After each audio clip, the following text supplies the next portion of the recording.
The blade that shouldn't exist asterisk. The cold wind blew through the broken windows of the abandoned lab. Machines were silent. Dust floated in the air. Everything looked dead. Except for him. Eli opened his eyes slowly. His head hurt like someone had hit him with a hammer. He was lying on the floor, surrounded by broken glass and wires. A strange buzzing sound filled the room. He sat up and looked. A round blood on his hand, but it wasn't his. His heart raced. "Where am I?" he whispered. A robotic voice echoed through the room.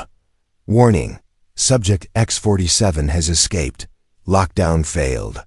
Security breach active." Eli stood quickly. His legs felt weak, but he forced himself to move. The walls around him were full of strange symbols and blinking lights. He had no memory of this place. No memory of how he got here. He looked down. In his hand he was holding something. A blade. But it wasn't a normal blade. It was glowing.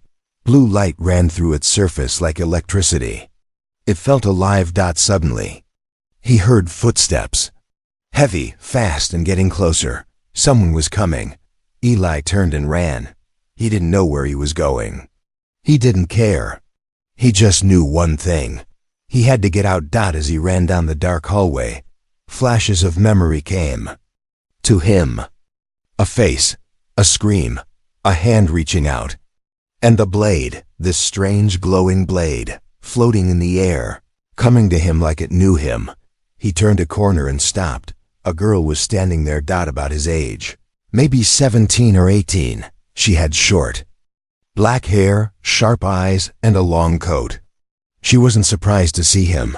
She raised her hand. And it was another weapon, a smaller, more modern knife. "You," she said coldly. "You shouldn't be alive." Eli took a step back. "Who are you?" She didn't answer. Instead, she raised her weapon. "You stole the blade," she said. "Give it back." Eli looked down at the glowing sword in his hand.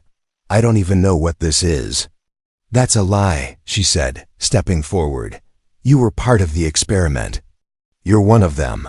"One of what?"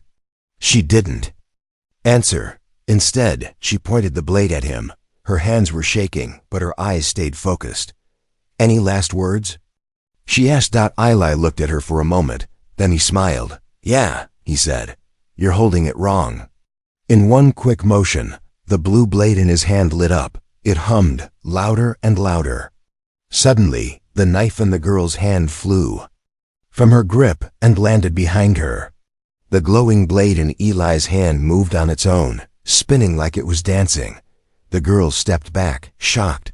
What are you?" "I don't know," Eli replied. "But maybe you can help me find out." The girl's eyes narrowed. "You're dangerous." "Maybe," Eli said. "But so are you." Suddenly, a loud siren filled the air. "Alert! Order units incoming. Weapons activated." The girl grabbed her fallen knife. "We don't have time," she said. "They're coming." "Who's coming?" "The Order, the people who made you." Eli froze. "They're not here to help," she said. "They're here to erase you." Before he could speak, the ceiling above them shook. A drone burst through the wall, its red eye glowing. "Move!" she shouted. She pulled Eli by the arm, and they both ran. Behind them, the drone opened fire. Sparks flew. The walls exploded. They ran through the corridor, ducking and sliding through debris. After turning another corner, they found a door. The girls slammed a card against the scanner. The door opened, and they slipped inside. Silence. Eli dropped to the floor, breathing hard. The girl looked at him. "You really don't remember anything?" Eli shook his head. "Nothing. Just my name and this blade." She studied him. "I don't trust you," she said. "But I don't think you're lying." He looked at her confused. "Who are you?" "My name's Ray," she said. "My brother was part of the same project. He didn't survive." Eli looked down at the blade. "What did they make us into?" Ray's eyes darkened. "We were never meant to be human." The rain was falling hard. On the edge of a ruined rooftop, under a broken sky, Ray stood with the glowing blade in her hand. It pulsed with light, like it was breathing. Her hands trembled, but her eyes were locked on the boy kneeling in front of her. Eli. He didn't flinch, didn't beg. Just stared at her calmly. "You have 5 seconds," Ray said coldly. "Then I end this." Eli smiled slightly. "Any last words?" she asked, her grip tightening on the blade. "Yeah," he said softly. "You're holding it wrong." Before she could react, the blade in her hand jerked. It twisted in her grip like it was alive, like it had changed its mind. In a blink, the light turned red, then blue again, and the blade flew from her hand. Ray was thrown back, crashing into a pile of metal pipes. She groaned, trying to sit up. But the blade, it floated in the air now, spinning slowly, humming louder with every second. Then it dropped, right into Eli's hand, like it chose him. He stood, wiping dirt from his face. "Told you," he said. Ray stared at him. "What are you?" Eli looked down at the blade, still figuring that out. Suddenly, a loud voice echoed across the rooftop. "Target located. Engage." Ray's face went pale. "No. They found us." 3 black drones rose into the air. Their eyes glowed red. A blue beam scanned both of them. "Subject X-47 confirmed. Threat level high. Eliminate." Eli turned to Ray. "We can fight them together." She hesitated. "I'm not your friend." "I'm not asking for that," Eli said. "Just don't get in my way." Before she could reply, the drones opened fire. Eli moved fast. Too fast. In one fluid motion, the blade expanded. A shield of blue energy formed around him. Bullets bounced off like pebbles. He jumped, spinning in the air, slicing through the first drone. Sparks exploded. Metal fell like rain. Ray watched, stunned. He wasn't human. Not fully. The second drone aimed at her. She rolled, dodging the shot, and threw her own blade like a boomerang. It hit the drone's eye, sending it crashing down. Only one left. The third drone launched a missile. Eli raised the glowing blade. It absorbed the blast like water into a sponge. Then he pointed the blade forward. It unleashed a shockwave of blue light. The last drone exploded mid-air. Silence. The wind returned. Ray stood slowly, her heart racing. "You don't remember anything?" she asked again. "Just flashes," Eli said, walking toward her. "You." "The lab, the blade, and a voice." "What voice?" Eli looked up at the sky. It said, "Don't trust her." Ray's face changed. Eli noticed. "Why would someone tell me that?" She didn't answer. Instead, she picked up her small blade from the ground and put it away. "You were part of a secret program," she said. "The Order created it to build perfect weapons. They used kids like you, kids like my brother." Eli's eyes narrowed. "What happened to him?" "They killed him," Ray replied, her voice cold. "He was too strong, too smart, like you." Alele lowered his blade. "So why save me now?" "I didn't," she said. "You saved yourself." Suddenly, Eli's wrist buzzed. He looked down. A small screen lit up under his skin. A message appeared. "Memory block level 2 unlock code, RAE57. "What is this?" he asked, confused. Ray stepped back. "How do I unlock it?" I think you already did." The screen blinked, unlocking. Memory fragment retrieved. Eli froze. A sharp pain hit his head. A flash of memory burst through. A white room, a crying girl, scientists in masks. A younger version of Ray, screaming. "Don't take him, he's my brother," Eli gasped, stumbling back. "You were there." Ray said nothing. "You were part of it too," he whispered. She looked away. Suddenly, the rooftop lights shut off. The ground shook. Far below, massive doors opened in the city. A deep voice echoed. Protocol 0 is active. X-47 must return. Ray looked at Eli. They're going to hunt you. Until you're dead. Eli held the blade tight. Then we don't run anymore. She gave him a long look. Fine, she said. But if you lose control, I won't hesitate. He smiled again. Just make sure you hold the blade right next time. Darkness. Then, a screen flickers on. A shaky video begins to play. Static lines run across it. A man in a white coat appears on the screen. His face is pale, tired. He leans in and whispers to the camera. If you're watching this, it means Subject X-47 is still alive. God help us all. Cut to black. Eli stared at the screen in silence. Ray stood beside him, arms crossed. That's Dr. Kale. He was one of the lead scientists behind the project. Eli's heart pounded. He looks scared. He should be, Ray said. He helped create something he couldn't control. Eli looked down at the glowing blade on the table. Its light had dimmed since the last fight. They were hiding now in an old subway tunnel beneath the city. The place smelled like rust and old oil. But at least the drones couldn't find them here. The video continued. Subject X-47 was not supposed to survive Phase 3. His emotional response. The way he bonded with her, it broke the protocol. He started choosing. Ray narrowed her eyes. Choosing? Me? Eli whispered. The video glitched again. Another clip played. This time it showed a younger Eli, strapped to a table, wires in his arms. Screaming, "Stop! I don't want to hurt her." In the background, a small girl cried. Eli stepped back. His hands were shaking. "That's me, and that's me," Ray said softly. "I remember now." Eli looked at her shocked. "I was there," she continued. "You weren't just a test subject. You were protecting me, even back then." "But they erased it," Eli said. "They took our memories." "No," Ray replied. "They left just enough to control us." Suddenly, alarms blared through the tunnel. A red light flashed overhead. A new voice echoed from the shadows. "Step away from the blade. Subject X-47. From the far end of the tunnel, 3 men walked in. Black uniforms. Faces hidden behind helmets. The symbol of the order burned on their shoulders. Ray pulled out her small blade. Eli stepped forward, blade in hand. "We're not going back." One of the men removed his helmet. His face was thin, eyes like ice.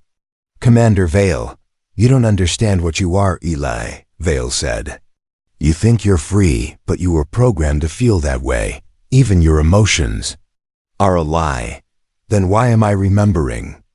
Eli asked. "Because someone failed their job," Vale answered. Looking at Ray, "She was supposed to kill you the moment you broke the code." Ray's jaw tightened. "You knew?" Eli asked. "I was told." Ray whispered, not meeting his eyes. "If you unlock the second memory layer, I was ordered to end you." Eli looked at her, hurt flashing in his eyes. Vale stepped forward. "You still can. One cut. It's all it takes." Ray raised her blade. For a second, her hand trembled. Then she turned and threw the blade straight at Commander Vale. He dodged. Barely. Eli moved like lightning. He dashed forward, his blade glowing bright again. Sparks flew as metal met metal. Vale blocked the strike with a hidden energy shield. "You're more dangerous than we thought," Vale hissed. "I'm not your weapon," Eli growled. Not anymore. They fought in the narrow tunnel. Energy blasts lit up the darkness. Ray joined in, covering Eli's back. She was fast, spinning, slicing, ducking, but Vale was stronger than expected. He pressed a button on his wrist. Initiate. Protocol reboot. Suddenly, Eli screamed. Pain surged through his body. The blade in his hand cracked with red lightning. His vision blurred. "No!" Ray shouted. "Stop it!" But it was too late. Eli dropped to his knees. His skin glowed, circuits flashing under the surface. He looked up. But his eyes were no longer his. They were red. Cold.emotionless. Vale smiled. Welcome back, Weapon X. Ray stepped between them. He's not yours. He was never yours to save, Vale said. He was born in a lab, and he will die in one. Ray raised her hand. Then I guess we'll die fighting. She pressed a button on her belt. A hidden charge exploded behind Vale, throwing him back. The tunnel collapsed between them. Dust filled the air. Eli lay on the ground, shaking. The red in his eyes faded. Slowly, he returned to himself. Ray knelt beside him. Can you hear me? Eli blinked. You didn't kill me. She smiled faintly. Told you, I don't follow orders well. He laughed weakly. Then whispered, I think they're lying to us about everything. Ray nodded. Then we find the truth. It started with a dream. Eli stood in a white room. No doors, no walls. Just light. Endless, blinding light. And voices. Dozens of voices. Some crying. Some screaming. Some calling his name. Then one voice grew louder than the rest. A little girl's whisper. Wake up. They're watching you. Eli gasped, eyes snapping open. He wasn't in the dream anymore. He was underground, deep under the city. The air was cold. The ceiling was low. The walls were steel, and the silence. Too perfect. Ray was already awake, sitting cross-legged beside a glowing map. Lines blinked on the screen, showing hidden tunnels beneath the capital. You all right? She asked without looking up. I had a dream, Eli muttered. A warning. You've been having a lot of those, Ray said. Maybe they're not dreams, maybe they're memories. Eli nodded slowly. Then we need to find where they come from. Ray pointed to a red blinking dot. This is it, the original site. Lab 12. It's where they started the X program and where they tried to bury it. Allie looked at her. You've been there? No, but my brother was born there. I never saw him again. They didn't say anything for a while. Then Ray stood. Let's finish what they started. The tunnel narrowed as they walked deeper. Lights flickered. Pipes hissed. Old machines buzzed like they were still dreaming. Finally, they reached a massive steel door. Level 12. Restricted AC. Seeley stepped forward. The door didn't open. Then as he reached out his hand, the blade on his back pulsed once, and the door slid open with a long, heavy breath.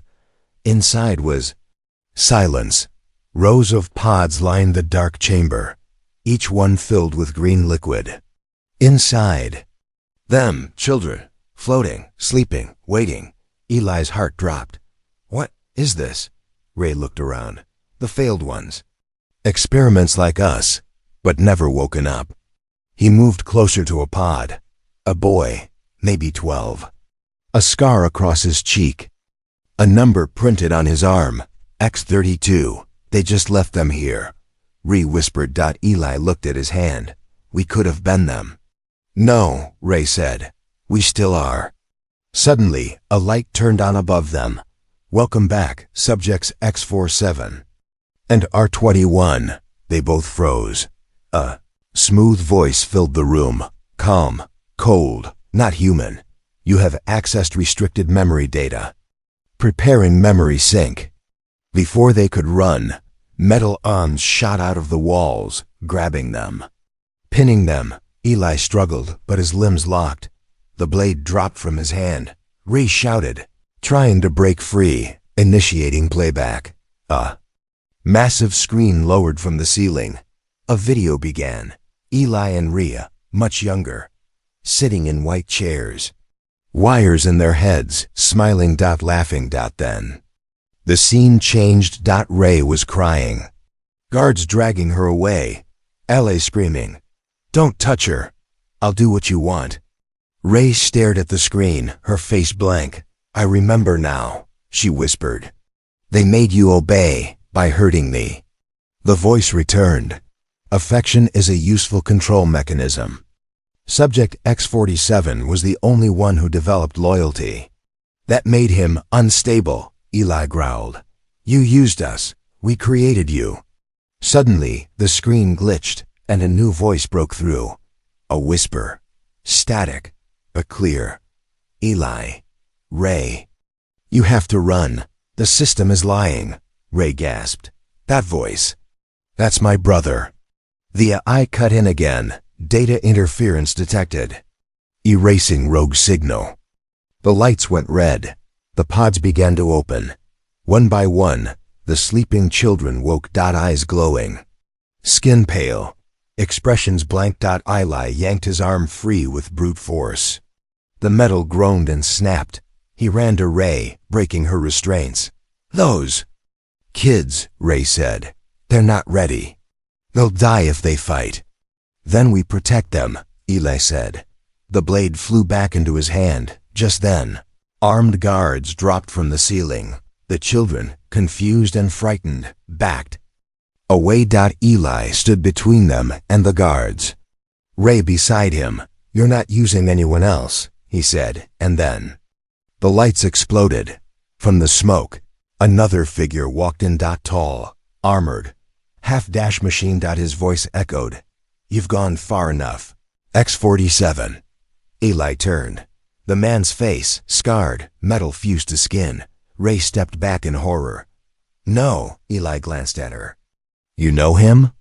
She nodded slowly. It's my brother. It didn't start with power. It started with pain. The kind of pain that didn't scream, it whispered. It grew slow, like a shadow crawling across a child's face. And Eli had lived in that shadow for most of his life, without knowing it. Until now the armored figure stepped from the smoke. His boots echoed on the steel floor. Half of his face was human, the other steel plates and glowing red sensors. Ray stared at him, frozen. Brother? She whispered. Is that really you? The man didn't answer. Instead, his robotic voice said, Ray. You should have stayed asleep. Eli stood in front of her. The glowing blade pulsed in his hand. You know him? His name was Jace, Ray whispered. He disappeared when I was 10. They said he died during phase 1. Jace tilted his head. I did die, and then I woke up, better. You're working with the Order? Ray said, stepping forward.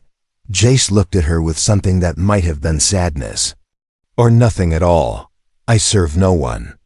I am what they feared you would become. Eli, complete. Eli gripped the blade tighter. You're not complete. You're hollow, Jace smiled faintly, and you're confused. That makes you weak. Without warning, Jace launched forward. His arm turned into a blade of pure energy. Eli met him midair. The two blades clashed. Blue and red sparks burst like stars. The ground cracked beneath their feet.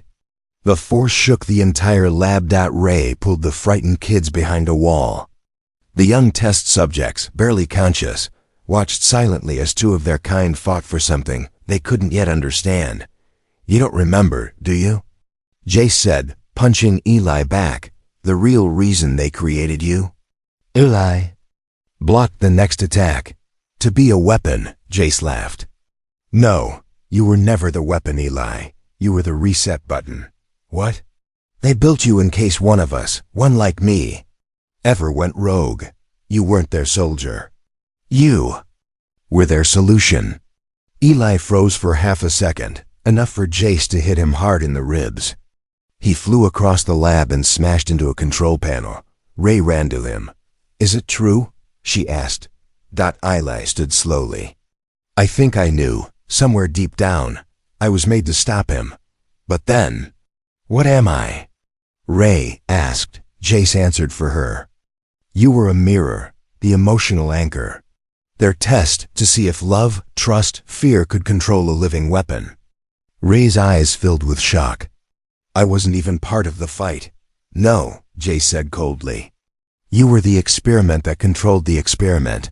Eli stepped forward, breathing hard. So that's the truth. Yes, Jace said, but truth is not power. Suddenly, the pods began to shake. The other test children inside started glowing, their eyes opening, their minds sinking to the system. Awakening backup units, the AI said calmly. Ray gasped. If they wake now, they won't survive. Jace didn't care. He raised his hand. A red pulse flew into the pods, forcing the activation faster. Eli's blade reacted, glowing brighter than ever before. He closed his eyes, letting it sink to his heartbeat. Then a voice whispered in his mind, his own voice, but older. This is your final protocol. Not to destroy ... but to protect. Eli opened his eyes. They weren't afraid anymore. He moved like lightning. His blade left a trail of light as he slashed through Jace's control lines. Sparks flew. Jace roared and charged again. This time, Eli didn't meet him with power. He met him with calm. He stepped aside and used Jace's momentum to throw him backward, straight into a frozen pod. Jace crashed, stunned. Eli walked up to him. You were their mistake, Eli said quietly. But I won't let them break anyone else. The system alarms blared. Ray ran to the console and pressed override. The children inside the pods slowly stopped glowing. They weren't waking. They were sleeping peacefully again. System neutralized, the AI finally said. Reset complete. Jace lay on the ground, breathing hard. His human eye looked at Ray. Little sister, I didn't want to hurt you. Ray knelt beside him. You already did, but you can still end it. He looked at her, then at Eli. And then he smiled. Maybe. You're stronger than me after all. His body shut down. Silence filled the lab. Eli looked at Ray. They created monsters, and then made us clean their mess. Ray nodded. Then let's burn it. All down. Every system has a kill switch, even the ones made of flesh and blood. The lab was quiet now. The machines were off. The pods dim. Jace's body rested against a broken control panel, still, silent, and finally at peace.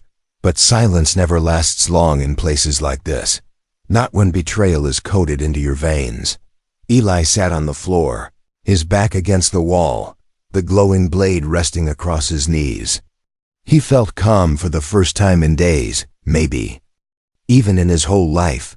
Ray stood nearby, watching the sleeping children in the pods. They'll be okay now, she said. For how long? Eli replied softly.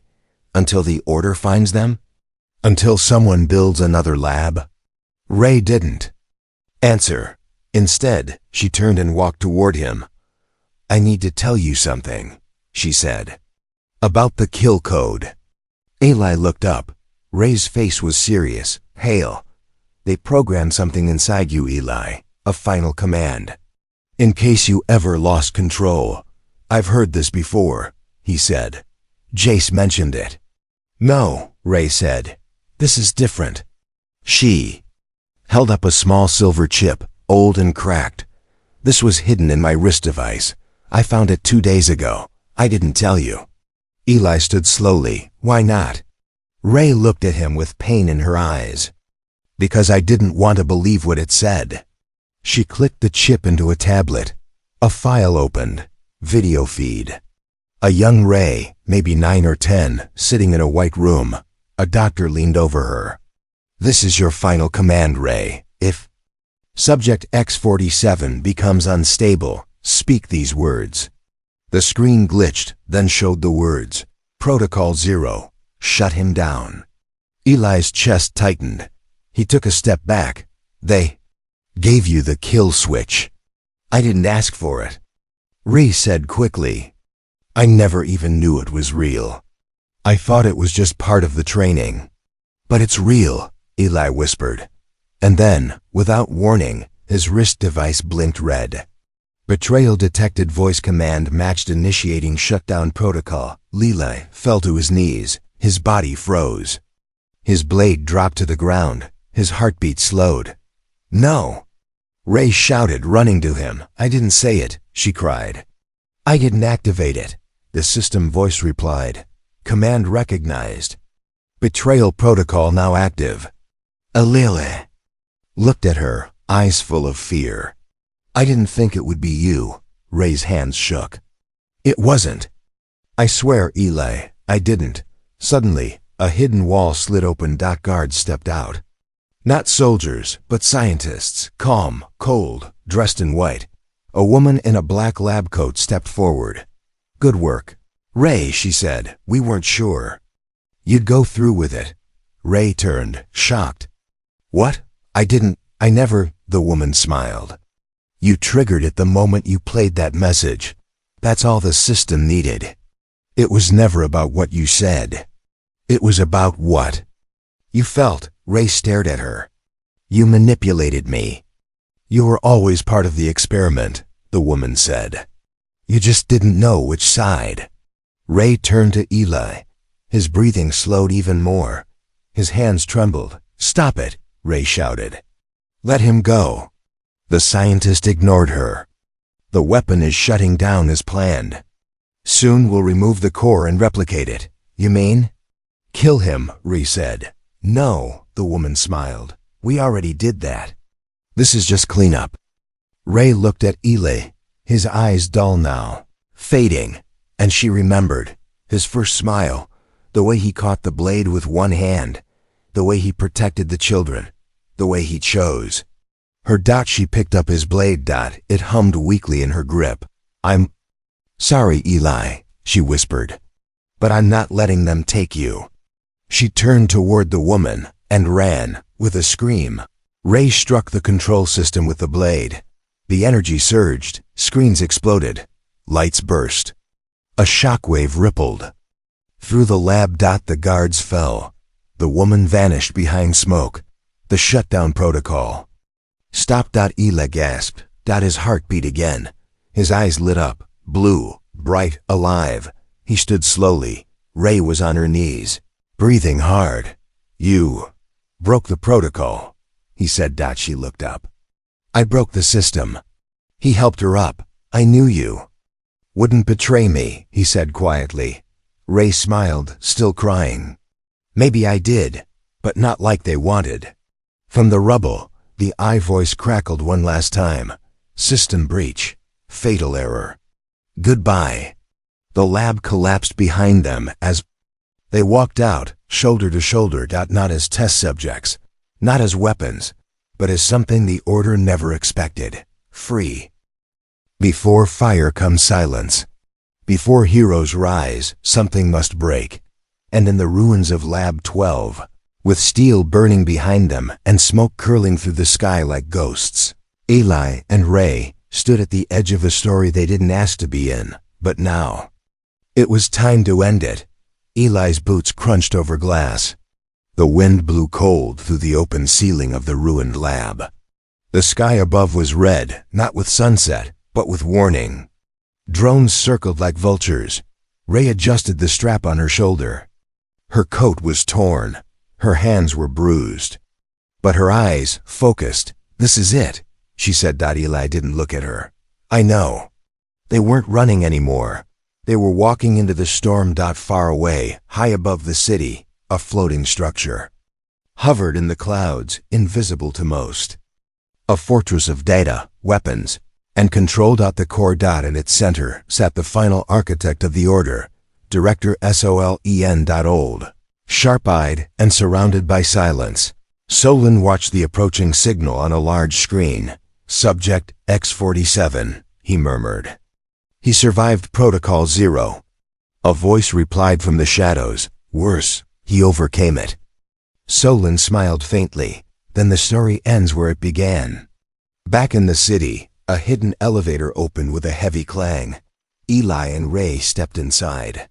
The platform rose with a soft hum, taking them up through the layers of steel, data, and memory. Neither spoke, but both knew what the other was thinking. They had been tools, weapons, experiments, but not anymore. The elevator stopped.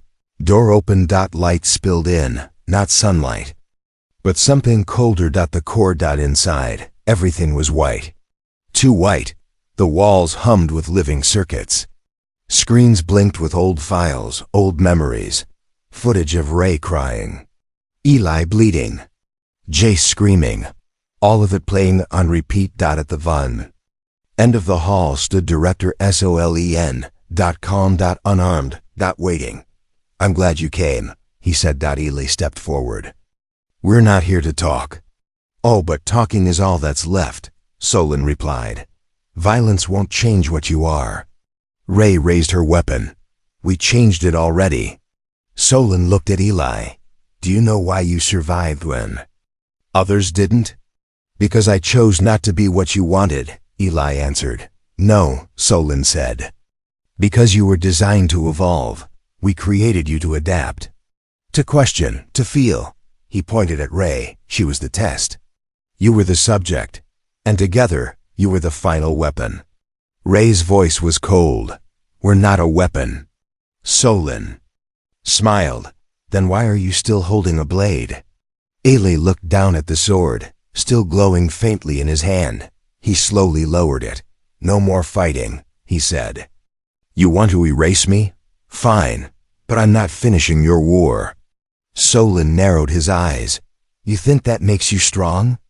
No, Ray said softly, stepping beside Eli. It makes him human.